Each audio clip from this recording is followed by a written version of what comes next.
Good morning and welcome to our lecture on the scientific method. My name is Casper Eersels. I work as an assistant professor in the sensor engineering department of the Faculty of Science and Engineering at UM.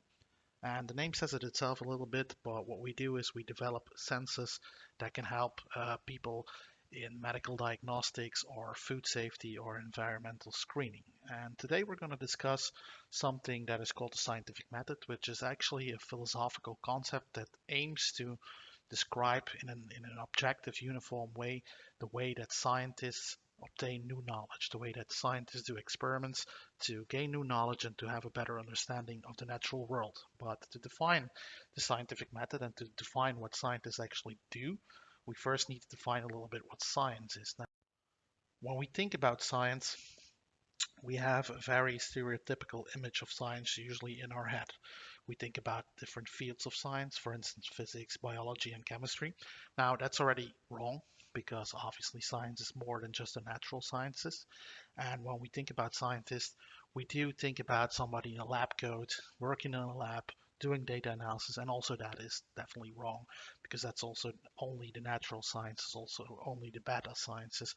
But we know that science is something important because when we think of science nowadays, we immediately think of COVID-19 and the COVID crisis, and we think about science as a discipline, as a field that is supposed to get more knowledge on how COVID works, how it makes us sick, how we can make um, drugs to decrease the chance that we die from COVID, to develop vaccines to protect us from COVID, just to solve the crisis in general. So we know that science is something very important, and we know that it's knowledge driven.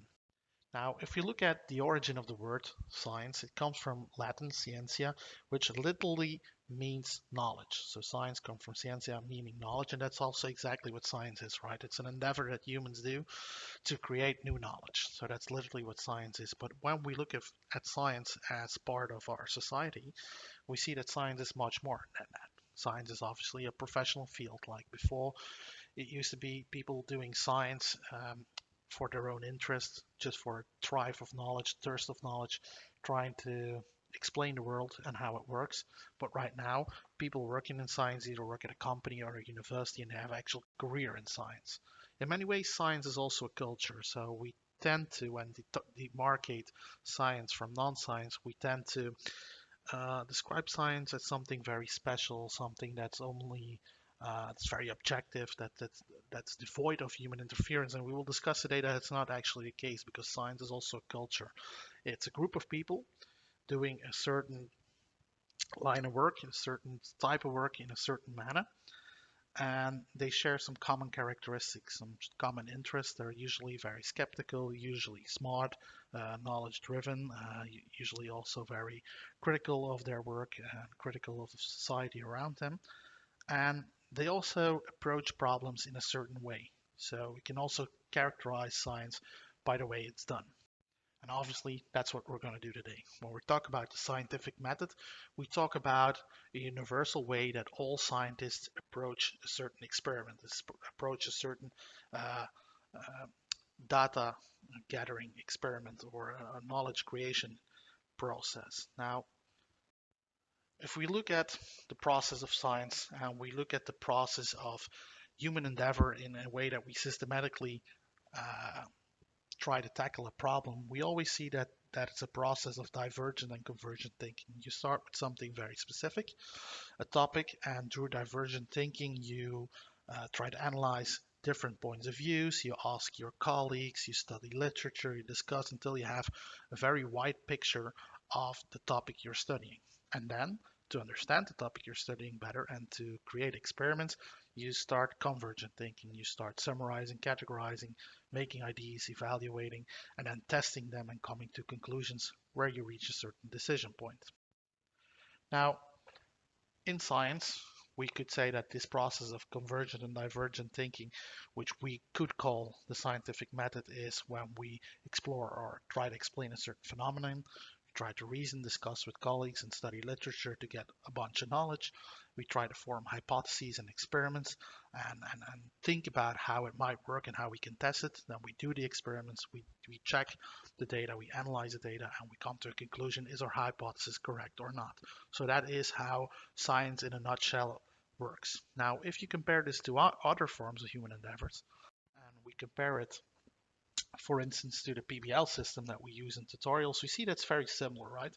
We read a topic, we define the topic in the problem statement, and then we start brainstorming. What do we know about the topic? What can we already put on the board that we know about it? How can we address our problem statement? And then we start clustering what belongs together, and we start thinking about what are the learning goals, because these are actually our experiments if you compare it to the scientific method.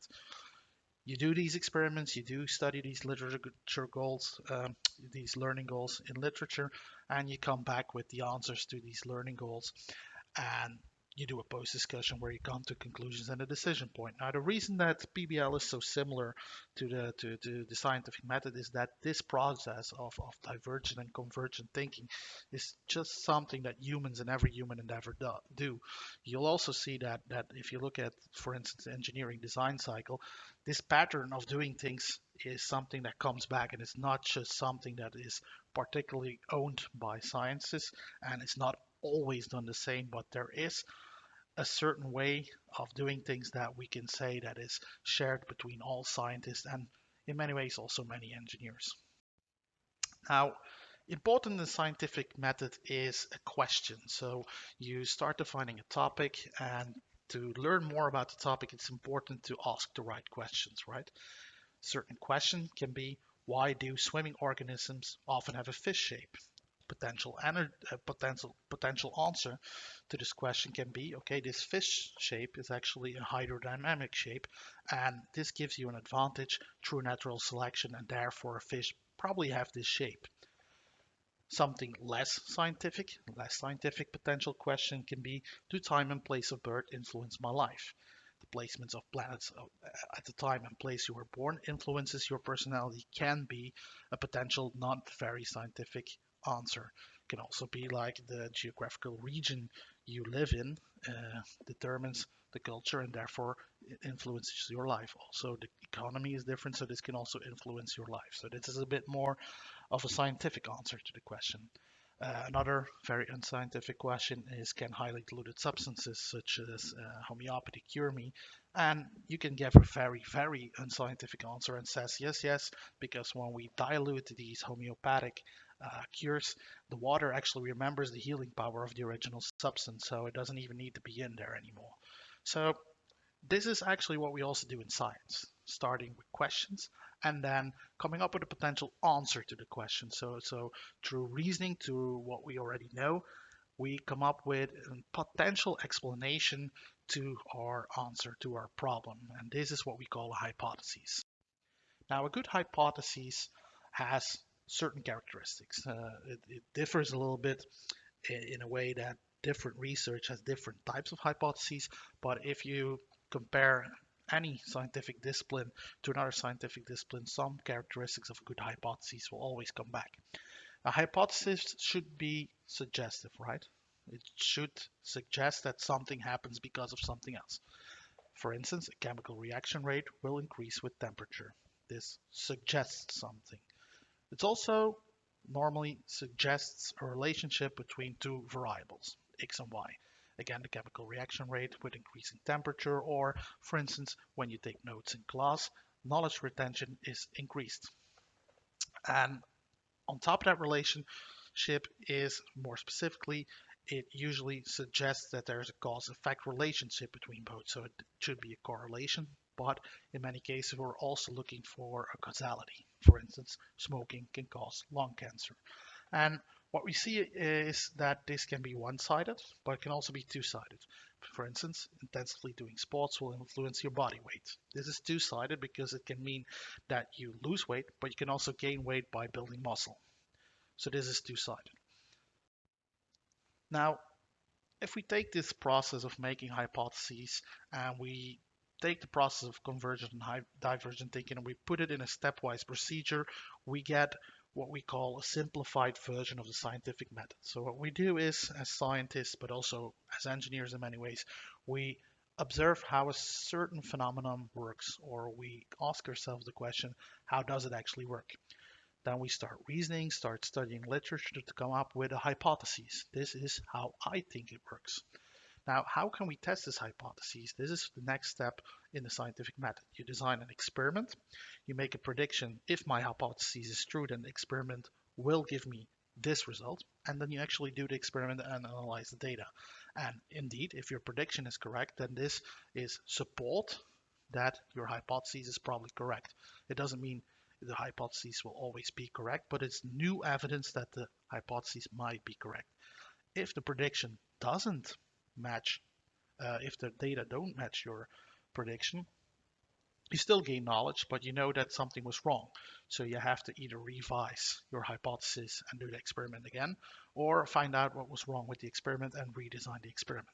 But usually, if you do the experiment right, you should revise your hypothesis. And that's how you gradually come a step closer to the truth, if that already exists, of course. Now, let's give an example of such a hypothesis, of a good hypothesis. And to illustrate what the difference between a hypothesis and prediction is, we can take a hypothesis where we state that moisture influences microbial growth. Well, this is a good hypothesis, and when we think about what will happen, and we think about an experiment on how to check if this hypothesis is true, we can already make a prediction. From what we know that the more moist something is, uh, the more likely it is for microbes to grow there, because we know that fungi and yeast grow much more steadily in a wet environment. So we expect there to be a positive correlation between water activity and microbial growth. So we do the experiment, and this is the result. And indeed, we see that if the water activity means the content of water that is in the environment increases, we see initially there is no growth. But when we reach a certain threshold of about 60-70%, we see that certain selected fungi start growing. And when we increase the water content further, we see molds, yeasts, and then gram-positive and gram-negative bacteria actually growing. So our hypothesis is correct. There is a correlation between water activity and bacterial growth. And our prediction is also correct, so our hypothesis was okay. So does this mean now our data matches the prediction that our hypothesis is proven? Well, obviously not, because you only did one experiment, but these data from these experiments support your hypothesis and provide proof for it. What you need to do is do much more experiments in different circumstances, and maybe the hypothesis stays the same and will turn into a theory or into actual factual knowledge. What can also be is that you'll see certain circumstances where this relationship, this correlation, this cause-effect relationship will no longer hold. So you'll have to revise your hypotheses. Now, an hypothesis in this case is not really a prediction, and we will discuss in the second part of the lecture how that often is the case. So we have a prediction is, okay, what if our hypothesis is correct? What will our data look like? So it's more the application of the hypothesis to your experiment. But we will see in the next part of the lecture that that is not always the case. Now, it's a common misconception, like we said before, that when you have an hypothesis and you do the test and you get more knowledge, that it will automatically turn into a theory. There is not always true. It can happen, of course, when you have a hypothesis. You'll have factual knowledge that you can use to build up a theory, but usually a theory is broader than a hypothesis. You do much more hypotheses than you do uh, than, than, than, than, than there are theories. So you do much more hypotheses that turn out not to be correct, and your understanding of a certain concept increases as you do more experiments, as you do more hypotheses, and all this factual information together will turn into a theory. Also, there is a difference between a scientific theory and a law, where the law being something that holds in a certain circumstance, but then always holds exactly correctly. It's a mathematical truth that happens under certain circumstances. Now, to fully understand the difference between a hypothesis, a theory, and a law, I urge you to click the link below and watch that TEDx talk on YouTube, where it's carefully explained what the difference between a theory, a law, and a hypothesis actually is. Thank you for your attention, and I welcome you to the second part of our lecture, where we discuss more in detail what a statistical hypothesis is and how predictions and hypotheses are not always different. Thank you for your attention.